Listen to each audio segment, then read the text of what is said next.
ఏం water levels తగ్గటమో ఏమో కానీ ఇప్పుడే అందరికీ తలనొప్పి. ఎక్కడ చూసినా కానీ కార్స్ తీసుకెళ్లిపోతున్నారు, బైక్స్ తీసుకెళ్లిపోతున్నారు. ఎందుకంటే అవి అసలు ఇంకా పనికిరావు, డొక్కు అయిపోయాయి.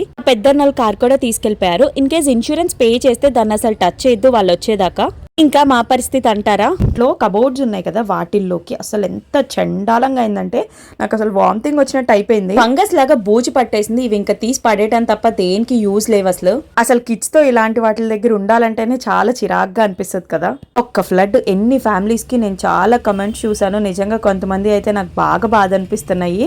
బట్ ఇంకేం చేయలేం. మనం కూడా డ్రెస్సింగ్ టేబుల్లో కొన్ని లాక్ చేసుకొని తీసుకొచ్చాను. వాటిల్లో గ్యాప్ లేని దగ్గర కూడా వాటర్ బురద వెళ్ళిపోయినాయి.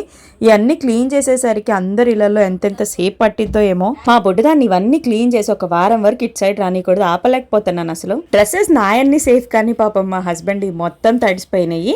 ఆఖరికి మా మిన్నీ ఫోటో కూడా ఇలా అయిపోయింది. దరిద్రం.